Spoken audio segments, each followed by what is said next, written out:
Good morning साथियों। Weekly current affairs 26 जुलाई को समाप्त हुए सप्ताह में मैं आपके लिए लेकर आया हूँ जी के 9 करंट अफेयर्स के साथ। आपके लिए इस सप्ताह के करंट अफेयर्स साथ में हम डिस्कस करेंगे इंपॉर्टेंट न्यूज, उनका एनालिसिस, करंट अफेयर्स के लिए इंपॉर्टेंट एमसीक्यूज और वन लाइनर्स। चलते हैं। ये वैसे ये सप्ताह पूरा इवेंट से भरा रहा। सबसे पहले जो बड़ी खबर है, जो कांग्रेस जनता पार्टी जो एक पैरोडी प्लेटफॉर्म था, उसने जो प्रोटेस्ट चल रहा था नीट के पेपर लीक के लिए, ये 36 डेज से प्रोटेस्ट चल रहा था, इसको विड्रा कर लिया है। उनकी जो भी डिमांड्स थी वो सारी गवर्नमेंट ने मान ली है। कल सैटरडे को सबसे बड़ी डिमांड थी उनको, मिनिस्टर जो एजुकेशन मिनिस्टर था धर्मेंद्र प्रधान, उसने रिजाइन कर दिया है। स्टूडेंट्स के ऊपर जो एफआईआर की गई थी दिल्ली पुलिस में, वो सारी विड्रा कर ली गई है। और जो इस दौरान में या नीट के पेपर लीक होने के बाद में जो भी बच्चे या उनकी फैमिली सुसाइड्स की थी, उनको 1-1 करोड़ रुपए का कंपनसेशन दिया जाएगा। और एजुकेशन के लिए जो रिफॉर्म्स है उनको कंसीडर किया जाएगा, उनके लिए बिल लाया जाएगा, या गवर्नमेंट ने कमिट किया है कि उनके ऊपर वो सीरियस है। इससे रिलेटेड ही है, धर्मेंद्र प्रधान के रेजिग्नेशन के बाद जो नया एजुकेशन मिनिस्टर बना है हमारा प्रहलाद जोशी, इसको एडिशनल चार्ज अभी दिया गया है। हो सकता है कंटिन्यू करे नहीं करे, बाद में पता चलेगा। तो ये इस सप्ताह की सबसे, मैं कहूंगा, एक रिलीफ भरी खबर थी, क्योंकि जो एजिटेशन था, स्टूडेंट्स का जो मूवमेंट था, दिन प्रतिदिन बढ़ता जा रहा था, उसका साइज ग्रो हो रहा था। और जब साइज ग्रो होता है, लीडरशिप के हाथ से कंट्रोल निकल जाता है, तो अनकंट्रोलेबल जो होता है वो बड़ा खतरनाक, मॉब का मूवमेंट बहुत खतरनाक होता है। तो गवर्नमेंट ने देर से ही सही बट एक सही फैसला लिया, और ये सब चीज को कैसे भी इस मैटर को सॉर्ट आउट किया। आगे चलते हैं। इसी से संबंधित है दूसरा, सोनम वांगचुक भी एक हमारे ले से आते हैं, और ये एजुकेशन रिफॉर्म्स और एनवायरमेंट, ये सब के लिए एक्टिविस्ट है, जाने जाते हैं। पहले भी हंगर स्ट्राइक्स वगैरह कर चुके ले में भी। तो इन्होंने भी स्टूडेंट के जो सपोर्ट्स में, उनके राइट्स के लिए, एजुकेशन के सपोर्ट के लिए ये हंगर स्ट्राइक पे बैठे हुए थे। इनको 23 जुलाई को इन्होंने अपनी हंगर स्ट्राइक समाप्त कर दी थी, जब गवर्नमेंट की तरफ से एश्योरेंस मिला था कि हम पॉजिटिव डायरेक्शन में जा रहे थे। और यूनियन मिनिस्टर जेपी नड्डा और यूनियन मिनिस्टर जितेंद्र सिंह ने जाकर इनको फास्ट को रिलीव किया। और इनकी जो मेन डिमांड्स थी वही education reforms, paper leak, accountability, government ने उनको कंसीडर करने का इनको वादा किया था। और जैसा कि आपने देखा, सैटरडे होते होते गवर्नमेंट ने सभी मांगे मान भी ली, और अभी बोल सकते हैं कि एक तरह से ये एजुटेशन समाप्त हो गए। इस सप्ताह की जो सबसे बड़ी खबर आई है, स्पोर्ट्स की दुनिया के अगले 4 साल तक के लिए फीफा जो वर्ल्ड कप है उसका फाइनल हो गया था। फाइनल हुआ था संडे को। और ये जो भारत के लिए तो वो मंडे हो जाता है। इसमें जो चैंपियन बना है स्पेन, इसने अर्जेंटीना को 1-0 से हराया। तो ये सीधा सीधा क्वेश्चन बनता है, फीफा का वर्ल्ड कप चैंपियन कौन बना? तो स्पेन। फीफा स्पेन ने फाइनल में किसको हराया? अर्जेंटीना को। थर्ड पोजीशन किसको मिली? इंग्लैंड को। थर्ड पोजीशन के लिए इंग्लैंड ने फ्रांस को हराया था। और जो गोल्डन बूट का मतलब होता है जो सबसे ज्यादा गोल करता है जो प्लेयर, वो गोल्डन बूट कहलाता है।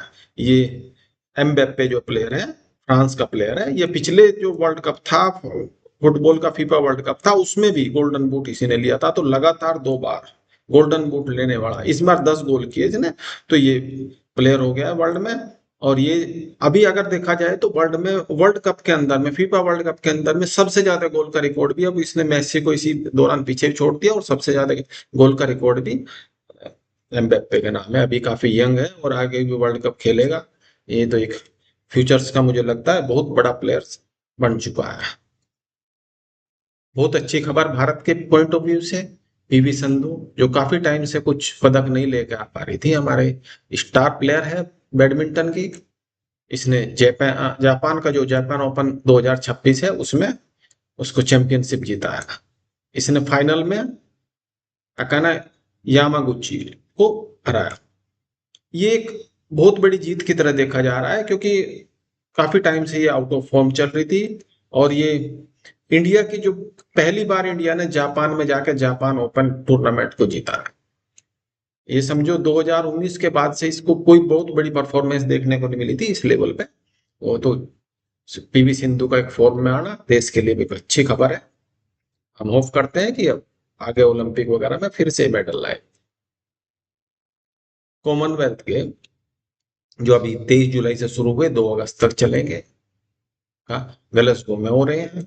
ये कहाँ है? स्कॉटलैंड में। ये सीधा क्वेश्चन से ही बनते हैं कि कॉमनवेल्थ गेम 2026 कहाँ पे हुए हैं, तो ये उत्तर बन जाता है ग्लासगो, स्कॉटलैंड। दूसरा हो जाता है कि अगला कॉमनवेल्थ गेम 2030 का कॉमनवेल्थ गेम जो भारत में होने वाला है, कहाँ पे होगा? अहमदाबाद में।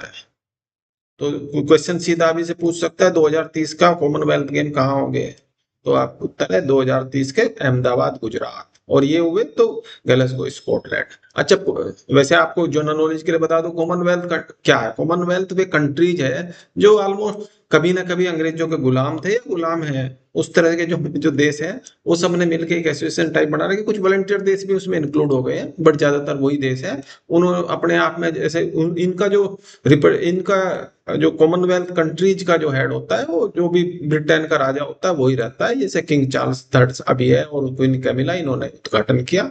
ये सब फिर भी आपस में कनेक्ट है, क्योंकि कभी ना कभी किसी न किसी रूप में तो कनेक्ट है।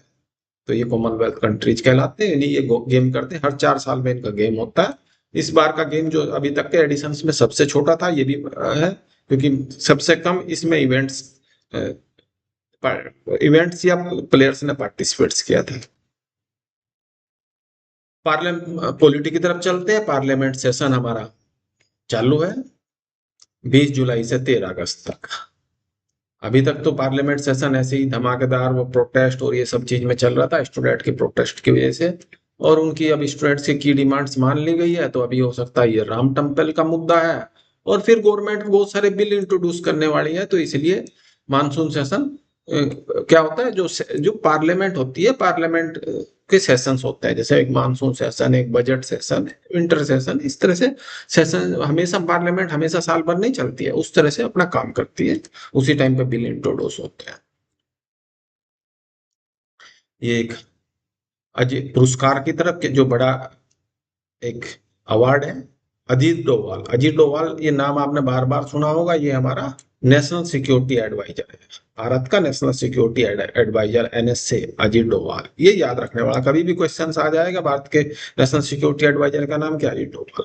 ये एक क्वेश्चन और बनता है कि 2026 का लोकमान्य तिलक नेशनल अवार्ड किस व्यक्ति ने जीता? तो ऑप्शन दे देंगे आपको 3 4, तो उसमें उत्तर क्या है? अजीत डोभाल ने जीता। तो इस तरह के उसे उत्तर बन जाते हैं। अगर और बाकी आपको नेक्स्ट खबर की तरफ चलता हूं, तो अनुराग जैन का एक अपॉइंटमेंट हुआ। ये भी एक की अपॉइंटमेंट है, जो ये नीति आयोग के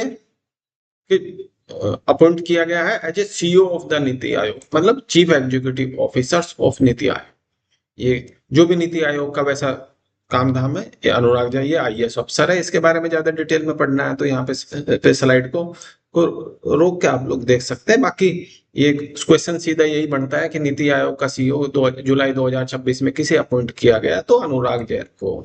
इस तरह के सीधे सीधे क्वेश्चंस मैक्सिमम एसएससी, यूपीएससी में, जब भी बहुत एग्जाम में आते हैं, यूपीएससी वगैरह में थोड़े एनालिटिकल टाइप घुमा फिरा के पूछते हैं सेंटर। और इसके अलावा भी आपने देखा कि बहुत सारे जो सेक्रेटरी है गवर्नमेंट में, बहुत ये जो एजुकेशन, स्टूडेंट का जो एजुकेशन था, इसका बहुत फर्क पड़ रहा था। प्रधानमंत्री भी काफी इस मामले में एक्टिव नजर आए। तो उसने क्या हो गया, जो भी इंपोर्टेंट मिनिस्ट्रीज थी उनके सेक्रेटरी, एक्चुअली क्या होता है, ये आईएएस अफसर ही सेक्रेटरी बनते हैं। और लगभग सारी गवर्नमेंट मिनिस्टर्स को तो आधी चीज पता होती है, बट यही लोग के अंडर में सारा देश चलता है, पूरा कंट्रोल इन्हीं के लोग के हाथ होता है। आपने देखा होगा, तो इसलिए डिपार्टमेंट ऑफ हायर एजुकेशन में ये विनीत जोशी जी बैठे थे। ये विनीत जोशी जी कहाँ चले गए? विनीत जोशी जी को भेज दिया गया इस डिपार्टमेंट से भेज दिया गया मिनिस्ट्री ऑफ पंचायत राज में। और नरेश पाल गंगवार को नया secretary department of higher education, जो ये नीट वीट के एग्जाम है या कुछ भी है, तो ये डिपार्टमेंट हैंडल करेगा। इसी तरह से डिपार्टमेंट ऑफ स्कूल एजुकेशन का भी सेक्रेटरी बदल दिया गया है, नया ला दिया गया है। पंचायत राज का चेंज हो गया, ministry of development and north eastern region का चेंज हो गया, मिनिस्ट्री ऑफ माइंस चेंज हो गया। तो सेक्रेटरी चेंज होना एक अपने आप में बड़ी खबर होती है। तो ये सब चीज थोड़ा आप लोग को याद भी रखना पड़ता है। Secretary ministry of labour and employment, secretary department of animal husbandry Sunil Kumar Lohri, Satyendra Singh को secretary department of urban development, और डिपार्टमेंट ऑफ कैपिटल डेवलपमेंट टी डेरा, और Piyush Goyal secretary general national human right commission, ये एनएचआरसी का भी पूछ लेते हैं। तो मेन इसमें एक दो याद रखने की चीज है कि अभी करंट अफेयर्स की वजह से ये डिपार्टमेंट ऑफ हायर एजुकेशन का सेक्रेटरी किसको बनाया, नरेश पाल गंगवार को, या secretary general national human right commission Piyush Goyal को। ये एक दो चीजें आप याद रख लो। बाकी अगली खबर की तरफ चलते हैं। तो एक गवर्नमेंट की कुछ जो योजनाएं हैं उनकी तरफ चलते हैं। Mission golden spice, golden spice मतलब जो सुनहरी, आप देखोगे तो हल्दी से संबंधित है इसका मतलब, टर्मरिक। ये क्या है, हमारा मेघालय के अंदर में एक अच्छी क्वालिटी की हल्दी पैदा होती है, तो इसको प्रमोट करने के लिए मिशन गोल्डन स्पाइस चालू किया गया है। तो क्वेश्चंस बनता है, मिशन गोल्डन स्पाइस किस से संबंधित है, तो मेघालय की हल्दी से संबंधित है। या मेघालय की हल्दी को जीआई प्रमोट करने के लिए कौन सा मिशन चलाया गया, तो दो तीन नाम दे देंगे, तो उसमें मिशन गोल्डन स्पाइस आपको टिक करना है। इस तरह के क्वेश्चंस बनते हैं। बाकी ये गवर्नमेंट की एक फार्मर्स की और वहाँ का एरिया को ठीक करने के लिए और उसका प्रोडक्शन बढ़ाने के लिए एक गवर्नमेंट की सरकारी योजना है जो मेघालय के लिए स्पेसिफिक है। इसी दौरान भारत सरकार ने 21 जुलाई को ही इंडियन कॉटन इंडस्ट्री के बारे में अपना एक फैक्ट शीट जारी की कि क्या क्या है। तो हम जो एकर्स के मामले में, मतलब जो बुआई के मामले में, इंडिया वर्ल्ड में पहले नंबर पे है जो एरिया बुआई करते हैं, कितने एरिया में हम कपास की। और जो हम